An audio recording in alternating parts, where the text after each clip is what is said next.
नमस्कार, बहुत स्वागत है आप सभी लोगों का हमारे समृद्धि आईएएस के यूट्यूब चैनल पर। और अति महत्वपूर्ण जो तथ्यों की श्रृंखला है, इसमें हमारा 9वां लेक्चर है। यदि अभी तक आप लोगों ने पीछे का नहीं देखा है तो देख लीजिए, 15-15, 20-20 मिनट के हैं। और यहाँ हमारा वही प्रयास है कि जहाँ आप सबसे ज्यादा कंफ्यूज होते हैं, जो परीक्षा में बार बार आते हैं और आप बना नहीं पाते हैं, तो उसी का यहाँ हम प्रैक्टिस करा रहे हैं, एक तरीके से रिवीजन मान लीजिए। तो आइए देखते हैं आज का वीडियो। सबसे पहले देखें तो खनिज और केंद्र।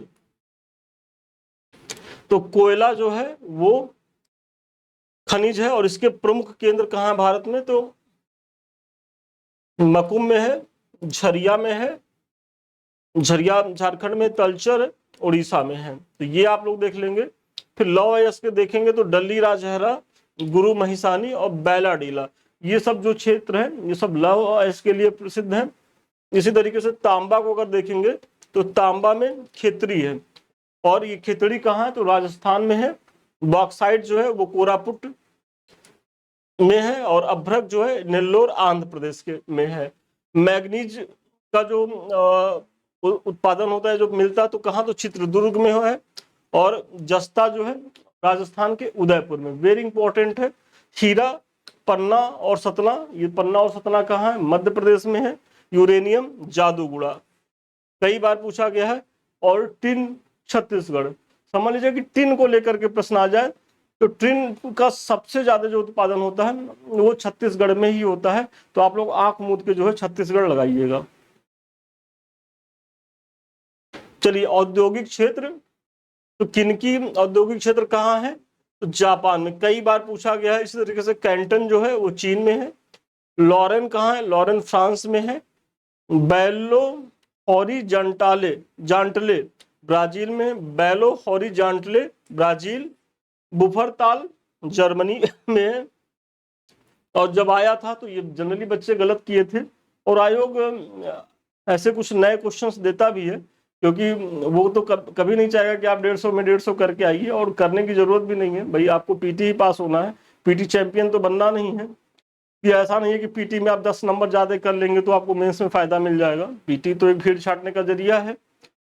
तो बुफरताल जो है वो ऊनी वस्त्र के लिए रहा है, जर्मनी का है। और रूर प्रदेश का है तो जर्मनी का। तो बुफरताल और रूर प्रदेश दोनों जो है वो जर्मनी के हैं। और फिर मिलान जो है वो रेशम वस्त्र के लिए फेमस रहा है। और इटली के लिए, इटली का है बर्मिंघम या लंकाशायर, ये यूनाइटेड किंगडम के हैं। बर्मिंघम और लंकाशायर जो है यूनाइटेड किंगडम के हैं। और न्यू इंग्लैंड कहाँ का है? यूएसए का। वेरी इंपॉर्टेंट है। अब न्यू इंग्लैंड को लेकर के आप ये मत सोच कि ब्रिटेन का है। ये औद्योगिक क्षेत्र जो है ये यूएसए का है। और जब पूछा था तो बच्चे बहुत ज्यादा कंफ्यूजन में गलत किए थे। हवाना कहाँ है? तो क्यूबा। और चिल्योब्रिंस्क का चिल्या है, ये चिल्यो नहीं, चिल्याब्रिंस्क रूस में है। और सेफील्ड कहाँ है? तो सेफील्ड जो है इंग्लैंड में है, और बेसिकली कटलरी के लिए फेमस है। इस तरीके से स्थान देखते हैं और उद्योग देखते हैं। तो जो सलेम है हमारा तमिलनाडु का, ये लौह और इस्पात उद्योग के लिए फेमस है। सलेम किससे है? लौह और इस्पात उद्योग के लिए। इसी तरीके से लॉस एंजल्स अगर यूएसए का आप देखेंगे तो यहाँ हवाई जहाज का जो है वो निर्माण होता है। जो बोइंग उनकी कंपनियां हैं वो यही है, लॉस एंजल्स में है। और अबादान जो ईरान का है, तो ये क्या है? ये तेल शोधन का क्षेत्र है। अबादान ईरान जो है वो तेल शोधन का क्षेत्र है। और नागोया जो है वो जापान में जो है। तो नागोया क्यों फेमस है? तो ऑटोमोबाइल के लिए है। वेरी इंपॉर्टेंट है। नागोया जो है ऑटोमोबाइल के लिए फेमस है। हवाना क्यूबा सिगार के लिए फेमस है। ओंटारियो ओटावा कनाडा, ये जो ओंटारियो और ओटावा है ये कनाडा में है। और ये किसके लिए फेमस है? तो कागज निर्माण के लिए। फिर शेफील्ड जो है वो इंग्लैंड में है, कटलरी उद्योग के लिए है। मॉस्को जो है वो रूस की राजधानी है, और धातु रसायन मशीनरी के लिए है। इसी तरीके से चिल्याब्रिंस्क जो है ये भी रूस में है, और धातु और सैन्य मशीनरी के लिए फेमस है। तो बेसिकली जानते रहिए कि चिल्याब्रिंस्क है कहाँ? ये रूस में है। और वेनिस जो है इटली में। तो वेनिस का जो इटली है, इटली का जो वेनिस है वो कांच उद्योग के लिए बहुत ज्यादा फेमस है।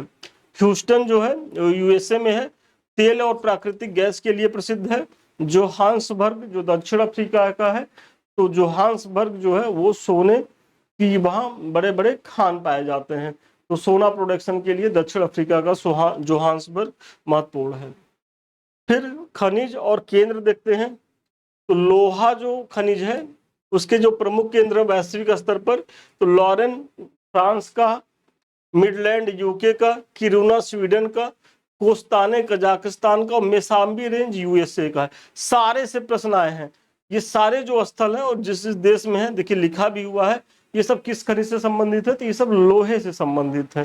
इसी तरीके से अगर स्वर्ण में आप देखेंगे तो कालगुरली और कुलगार्डी वेरी इंपॉर्टेंट है, और इनकी अवस्थिति कहाँ, तो पश्चिमी ऑस्ट्रेलिया में है, और जोहान्सबर्ग दक्षिण अफ्रीका का जो मैंने पीछे बताया, और विट्सवार्डरेंड, तो ये सारी जगहें क्या है, तो ये स्वर्ण की खदानें पाई जाती है, मतलब यहाँ से स्वर्ण का प्रोडक्शन होता है। और यूरेनियम तो ओलंपिक डेम खान दक्षिण ऑस्ट्रेलिया का, कजाकिस्तान एक देश है, वहां यूरेनियम मिलता है। फिर पोर्ट रेडियम जो है कनाडा का, ये सब यूरेनियम से संबंधित क्षेत्र हैं। कौन से, ओलंपिक डेम खान जो ऑस्ट्रेलिया का है, दक्षिण ऑस्ट्रेलिया का, कजाकिस्तान, और पोर्ट रेडियम जो कनाडा में है। इसी तरीके से हीरा जो है वो किम्बरले मिलता है। तांबा विंघम एरिजोना क्षेत्र, कटांगा डीआर कांगो जाम्बिया और जापान में जो मिलता है वो क्या मिलता है, तो तांबा मिलता है। और टिन कहाँ मिलता है, तो टिन जो है वो बोल्विया में मिलता है। और भारत का सबसे ज्यादा टिन उत्पादन करने वाला अग्रणी राज्य कौन सा है, जल्दी से आप लोग कमेंट करके बताएं। इस समय तबीयत एकदम खराब है, लेकिन चूंकि आप लोग की परीक्षाओं की वजह से किसी तरीके से वीडियो बना पा रहे हैं, तो इसका भी आप लोग ध्यान रखेंगे। टिन जो है वो बोल्विया। और भारत में तो एकमात्र जो बड़ा स्टेट है जहां टिन की सबसे ज्यादा उत्पादन होता है वो छत्तीसगढ़ है। तो अगर टिन को लेकर के भारतीय राज्य के बारे में पूछे तो आंख मूंद के जो है वो छत्तीसगढ़ लगा दीजिएगा, सही होगा वो। फिर कागज जो है वो ओटावा या ओंटारियो कनाडा, पीछे बताया ही गया है। ऑटोमोबाइल के क्षेत्र में अमेरिका का जो डेट्रॉयट है और नागोया का जापान है। पोत निर्माण में फिलाडेल्फिया, याकोहामा, ग्लासगो, ये सब जो है पोत निर्माण से संबंधित क्षेत्र हैं। लेनिनग्राद, सेंट पीटरबर्ग जो रूस के हैं, ये दोनों ये भी पोत निर्माण के लिए फेमस हैं। और सूती वस्त्र के लिए नागोया और ओसाका जो है वो किसके लिए फेमस है, तो सूती वस्त्र के लिए फेमस है। और संघाई का जो चीन है, चीन का जो संघाई है वो भी सूती वस्त्र के लिए फेमस है। फिर लोहा इस्पात के लिए चीन का अंसन, पिट्सबर्ग यूएसए का जो पिट्सबर्ग है, कनाडा का हैमिल्टन, जर्मनी का एसन और यूके का बर्मिंघम, ये सब किसके लिए है, तो लौह इस्पात के लिए। थोड़ा सा अगर हमारी स्पीड आपको कुछ ज्यादा लग रही होगी तो वीडियो को रोक करके नोट करते रहिए या स्क्रीनशॉट ले लीजिए, क्योंकि ये सारे जितने भी तथ्य हम बता रहे हैं ये सारे जो है परीक्षा में पूछे गए प्रश्न है और बार बार यहीं से प्रश्न बनते हैं। तो अगर बार बार जो पूछे गए प्रश्न है और वो आप गलत करके आएंगे तो आपके लिए कहीं से भी फ्रूटफुल नहीं रहेगा। तो आप लोग उसको बचाइए, और वो बचेगा कैसे, जब तक आप एक दो बार इसका रिवीजन नहीं करेंगे। तो या तो हमारे वीडियो को ही थोड़ा सा फास्ट करके 2 बार रिवीजन कर लीजिएगा, तो फिर चीजें भूलेंगे नहीं और परीक्षा में आप सही करके आ जाएंगे। क्योंकि यहाँ से हमेशा प्रश्न पूछे ही जाते हैं, यदि आपके जेएन में पीवाईक्यू होगा तो पता भी चल रहा होगा। फिर देखिए कोयला क्षेत्र है, देश है, तो डोनेट्स या डोनबास जो है ये यूक्रेन के हैं और ये सब कोयला क्षेत्र हैं। तो अब हम ये नहीं बताएंगे कि सब किसके लिए फेमस है, ऊपर लिखा गया है, बस आप लिंक करते रहिए। कुछ नेट्स रूस का है, लंकाशायर यूके का है, यहाँ भी कोयला मिलता है। सार जर्मनी का, रुकवा झील तंजानिया में है, रूर बेसिन जर्मनी में है। फिर रेड बेसिन चीन में है, ब्रिस्टल यूनाइटेड किंगडम में है, न्यू साउथ वेल्स ऑस्ट्रेलिया में है और कुजबास रूस में है। तो ये सारे जो क्षेत्र हैं ये सब कोयला क्षेत्र हैं और ये किस देश में अवस्थित है ये भी मैंने बता दिया।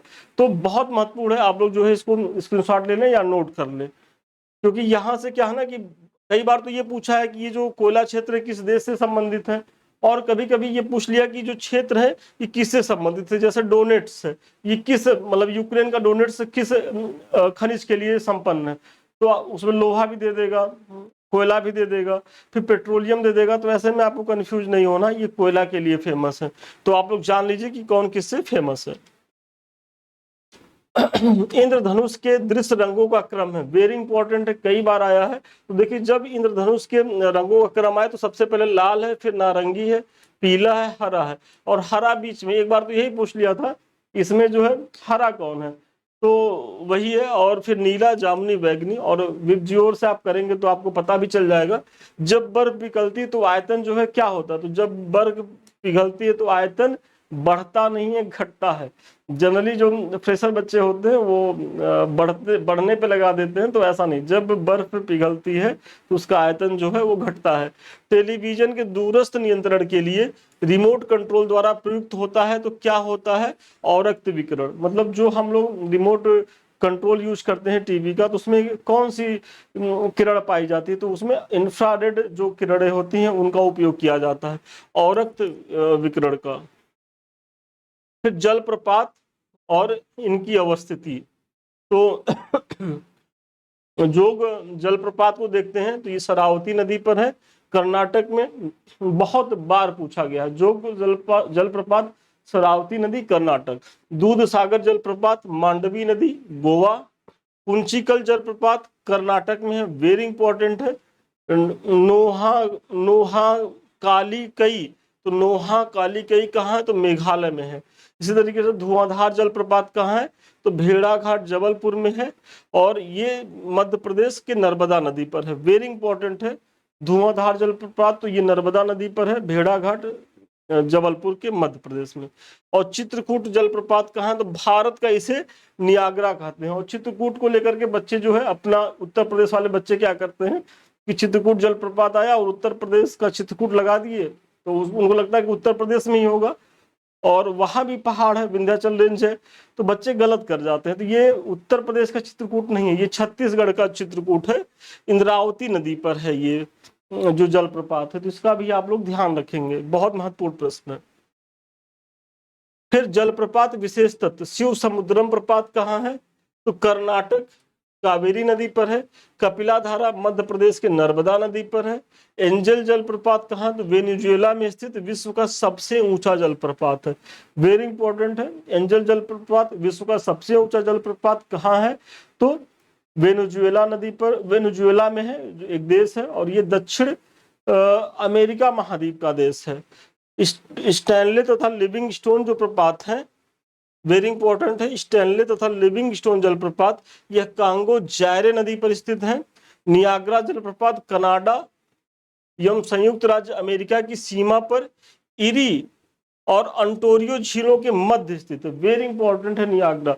मतलब कनाडा और संयुक्त राज्य की सीमा पर, और किसके मध्य, तो इरी और अंटोरियो जो झील है उसी के मध्य स्थित है, कौन, नियाग्रा जलप्रपात। टुगेला जलप्रपात कहाँ है, ये दक्षिण अफ्रीका में विश्व का दूसरा सबसे ऊंचा जलप्रपात। टुगेला जलप्रपात कहाँ है, ये दक्षिण अफ्रीका में है, और विश्व का सबसे मतलब विश्व का दूसरा सबसे ऊंचा जलप्रपात है। पहला कौन सा है, तो पहला मैंने बताया ही एंजल जलप्रपात है, वेनेजुएला का।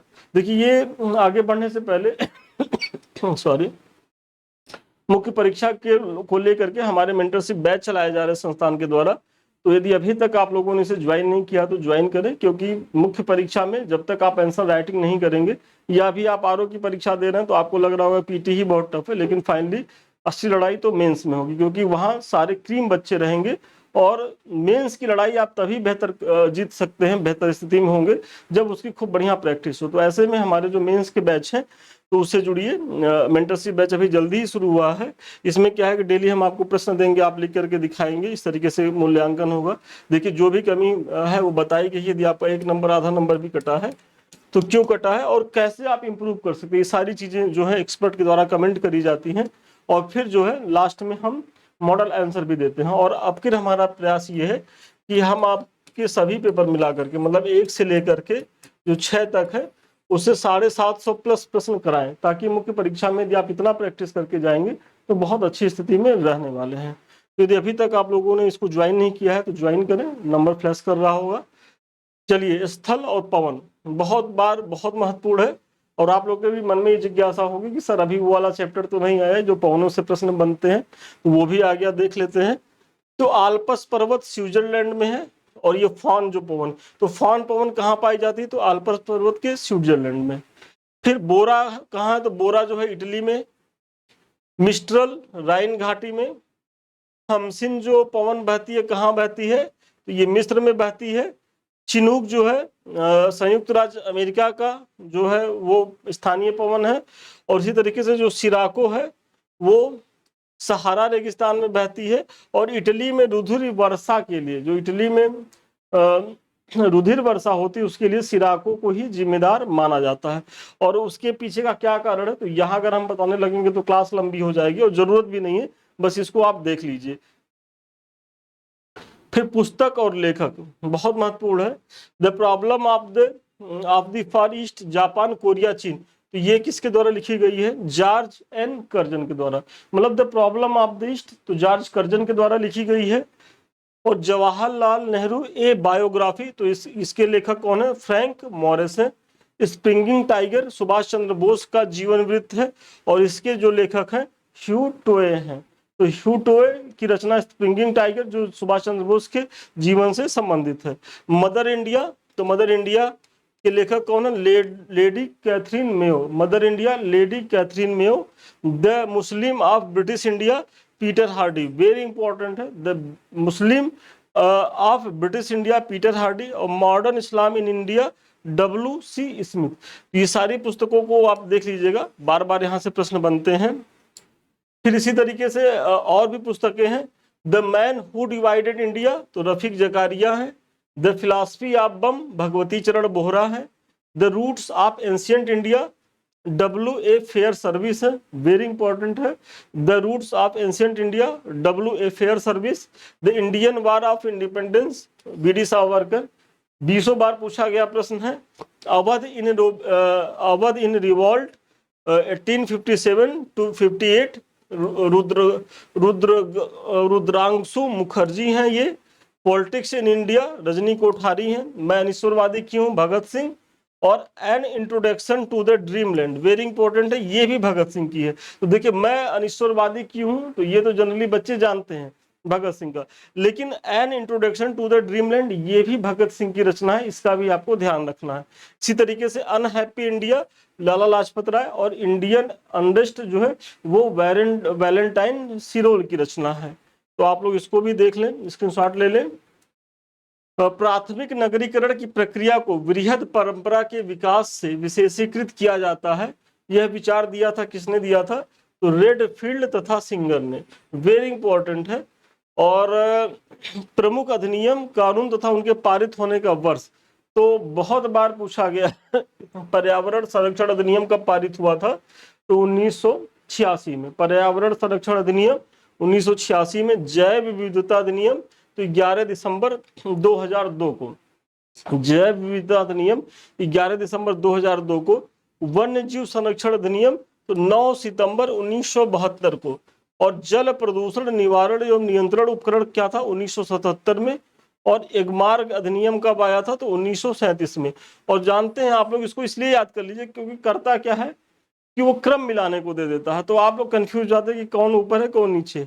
एक बार थोड़ा देख लीजिए कि कौन है। तो सबसे पहला क्या है, ये 72 वाला हो गया, वन्य जीव संरक्षण अधिनियम।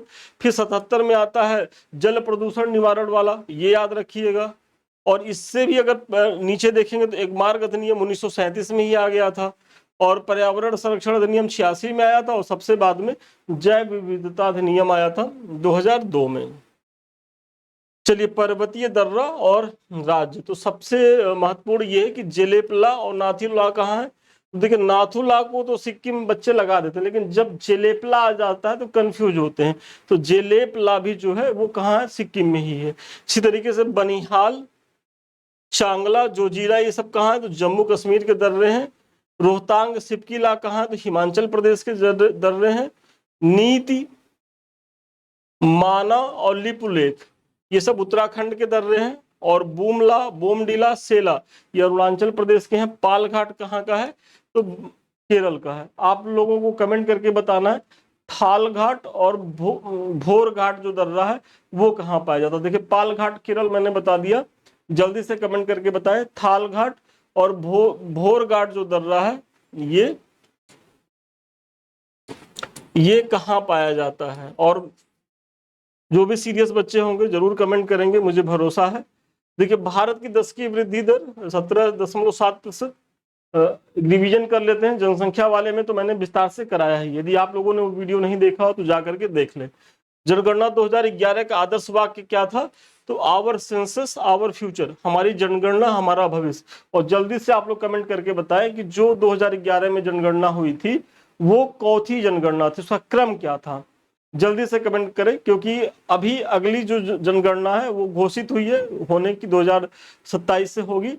तो आप लोग जो है जल्दी से बताएं। भारत की कुल जनसंख्या में ग्रामीण जनसंख्या का जो प्रतिशत है वो 68.9 है तथा शहरी जनसंख्या का प्रतिशत है 31.1%। इसी तरीके से सर्वाधिक ग्रामीण जनसंख्या प्रतिशत कहाँ है? तो हिमाचल प्रदेश में। मतलब हिमाचल प्रदेश की अधिकांश आबादी कहाँ रहती है? तो वो गांव में रहती है।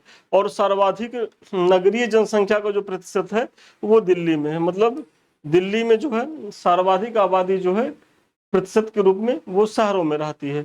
और उत्तर प्रदेश सर्वाधिक ग्रामीण जनसंख्या वाला राज्य है, जबकि सर्वाधिक नगरीय जनसंख्या वाला राज्य कौन सा है? तो महाराष्ट्र है। इसका भी ध्यान रखेंगे।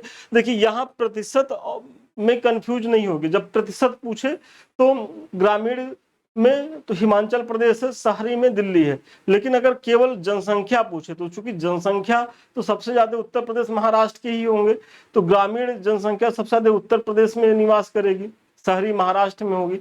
तो प्रतिशत आए तो ये लगाना है, और वैसे पूछे तो आपको उत्तर प्रदेश और महाराष्ट्र में जाना है। धार्मिक समुदायों में वर्ष 2011 के आंकड़ों के अनुसार लिंगानुपात कितना है? तो बहुत महत्वपूर्ण है। तो आप लोग जो अल्पसंख्यक धार्मिक जो हमारे यहाँ समुदाय हैं उनमें देख लेते हैं किस धार्मिक समुदाय में कितने लिंगानुपात है। तो सिख का 903 है, ये सबसे कम है। इसके बाद अगर मुस्लिम में आएंगे तो 951 है, जैन में 940 है, बौद्ध में 965 है, और ईसाई में सबसे ज्यादा कितना है? 1023 है। तो ये लिंगानुपात है। और जनसंख्या के पिरामिड में वह समूह जो आश्रित आबादी के रूप में जाना जाता है। तो आश्रित आबादी के रूप में आप किसे मानते हैं? देखिए उसमें बुजुर्ग भी दिया रहेगा, लेकिन बुजुर्गों को आश्रित आबादी में नहीं काउंट किया जाता। आश्रित आबादी में काउंट किया जाता है 0 से 14 वर्ष आयु के बच्चे। 0 से 14 वर्ष आयु के जो समूह होता है वही आश्रित आबादी माना जाता है। बुजुर्ग आएगा तो आप बुजुर्ग ना लगा दीजिएगा, क्योंकि उत्तर गलत हो जाएगा। भारत में वरिष्ठ आयु निर्भरता अनुपात कितना है? तो 14.2%, बहुत महत्वपूर्ण, 14.2% है। और जनगणना 2011 के अनुसार भारत में मिलियन मतलब 10 लाखीय नगरों की कुल संख्या कितनी है? 53 है। और इसमें सबसे छोटा जो 10 लाखीय नगर कौन सा है? तो कोटा है। मतलब भारत में 2011 की जनगणना की, इस समय तो बहुत सारे जो है वो 10 लाखीय नगर हो गए होंगे, लेकिन चूंकि 2011 के बाद का अभी तक आंकड़ा नहीं आया है, तो जो भी प्रश्न बनेगा वो 2011 के आंकड़े के अनुसार बनेगा। तो 2011 के आंकड़े के अनुसार सबसे ज्यादा जो भारत में 53 ऐसे शहर हैं जो 10 लाख से ज्यादा की जनसंख्या रखते हैं, और इसमें भी जो सबसे छोटा 10 लाखीय नगर है वो है कोटा। फिर देश तथा उनसे संबंधित सीमा रेखाएं, तो रेड क्लिफ रेखा भारत और पाकिस्तान के बीच है, आप लोग जान ही रहे होंगे। मैकमोहन रेखा भारत और चीन के बीच है। देखिए एक रेखा है 24वीं समानांतर रेखा, बहुत महत्वपूर्ण है, और ये भी पूछा जाता है। तो जब ये आता है तो बच्चे कंफ्यूज हो जाते हैं। तो ये भी अपने भारत से ही संबंधित है, जो कक्ष के पास, जिसे पाकिस्तान भारत पाक की सीमा रेखा मानता है, किंतु भारत इसे अस्वीकार करता है। जो 24वीं समानांतर रेखा है ये गुजरात से होके जाती है कच्छ के पास से, और पाकिस्तान जो है इसे भारत पाकिस्तान की सीमा रेखा मानता है, लेकिन भारत जो है इसे स्वीकार करता है, मतलब भारत इस पे सहमत नहीं है। और 38वीं समानांतर रेखा बहुत महत्वपूर्ण है, जो उत्तरी और दक्षिण कोरिया के मध्य, मतलब जो उत्तर कोरिया दक्षिण कोरिया को जो डिवीजन करती है, कौन रेखा करती है? तो 38वीं समानांतर रेखा करती है। फिर इसी तरीके से 49वीं समानांतर रेखा संयुक्त राज्य अमेरिका और कनाडा की सीमा रेखा है। 49वीं समानांतर रेखा संयुक्त राज्य अमेरिका और कनाडा की है। 17वीं समानांतर रेखा है उत्तरी एवं दक्षिणी वियतनाम की सीमा रेखा है। 17वीं कौन सी है? उत्तरी एवं दक्षिणी वियतनाम की। और डूरंड रेखा भारत आपके अफगानिस्तान के मध्य। और एक रेखा है मैगी नॉट रेखा, तो ये फ्रांस द्वारा खींची गई जर्मनी और फ्रांस के बीच सीमा रेखा है। यह फ्रांस को जर्मनी इटली से अलग करती है। तो ये महत्वपूर्ण है कि जो मैगिनाट रेखा ये फ्रांस द्वारा खींची गई है और जर्मनी और फ्रांस के बीच के सीमा रेखा का निर्धारण करती है, और यही रेखा जो है फ्रांस को जर्मनी और इटली से अलग भी करती है।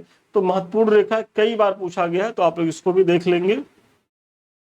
समाचार पत्र और प्रकाशक बहुत महत्वपूर्ण है। तो सबसे महत्वपूर्ण तो उद्दंत मार्तंड हिंदी का पहला समाचार पत्र है। तो इसके साथ एक फैक्ट ये भी हो गया कि हिंदी का पहला समाचार पत्र कौन है, उद्दंत मार्तंड है।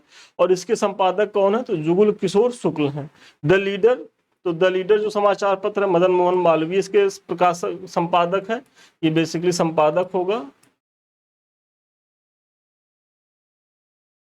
और बॉम्बे क्रॉनिकल फिरोज शाह मेहता है। इंडिपेंडेंट मोतीलाल नेहरू हैं। जस्टिस टी एम नायर है। वॉइस ऑफ इंडिया दादा भाई नौरोजी की है। फिर सुधारक गोपाल कृष्ण गोखले का, वेरी इंपॉर्टेंट है। हरिजन, इंडियन ओपिनियन, यंग इंडिया तथा नवजीवन, ये महात्मा गांधी का है। न्यू इंडिया व कॉमनवेल्थ किसका है, तो एनी बेसेंट का है। देखिए न्यू इंडिया और कॉमनवेल्थ दोनों किसका है, तो ये एनी बेसेंट का है। और वंदे मातरम जो उर्दू का है ये लाला लाजपत राय, वंदे मातरम उर्दू में है और ये लाला लाजपत राय का है। और संध्या जो है ब्रह्म बाधव उपाध्याय का है। और कौमी आवाज तथा नेशनल हेराल्ड किसका है, तो कौमी आवाज और नेशनल हेराल्ड जवाहरलाल नेहरू का है। और नेशनल हेराल्ड को लेकर के तो देख ही रहे होंगे इस समय राहुल गांधी जी या सोनिया गांधी जी इसको लेकर के कोर्ट में कुछ इशू भी है, तो आप लोग वहां से भी कनेक्ट कर सकते हैं। तो कौमी आवाज और नेशनल हेराल्ड किसका है, तो जवाहरलाल नेहरू का। तो चलिए आज के प्रश्न का जो भी था प्रोग्राम यहीं तक था। और अभी तक आप लोग अगर इस बैच से नहीं जुड़े हैं तो यहाँ ज्वाइन करें, इसमें सारे डिटेल्स दिए हैं, नंबर आपको फ्लैश कर रहा होगा। और लास्ट में ये है कि आप लोग जो पीडीएफ मांग रहे हैं तो हमारे टेलीग्राम पे इसका पीडीएफ जुड़ा सारा पड़ा हुआ है, आप लोग यहाँ से जुड़े और इसको यहाँ डाउनलोड कर लें। तो समृद्धि आईएएस और आगे 1 है, इसका ध्यान रखेंगे। और ये 2 चैनल है हमारे, एक तो हमारा यूट्यूब है समृद्धि आईएएस का, दूसरा जो है संदीप मिश्रा ऑफिशियल। दोनों चैनल आपके हैं। यदि अभी तक आप लोगों ने इसे सब्सक्राइब नहीं किया तो सब्सक्राइब करें, लाइक करें, शेयर करें, क्योंकि अभी तक जिस तरीके से आपने सहयोग किया है इसे आगे भी सहयोग करें। क्योंकि देखिए रहे हूँ किस तरीके से प्रयास यहाँ हमारी टीम के द्वारा हमारे द्वारा किया जा रहा है। और लास्ट में यदि आपको हमसे बात करनी हो या हमारे किसी बैच से जुड़ना चाहते हैं तो 7303307507 पे आप जो है संपर्क कर सकते हैं। तो चलिए आज के लिए इतना ही, पुनः मिलते हैं नए वीडियो में नए क्लास के साथ। तब तक के लिए धन्यवाद, शुभकामनाएं आपको।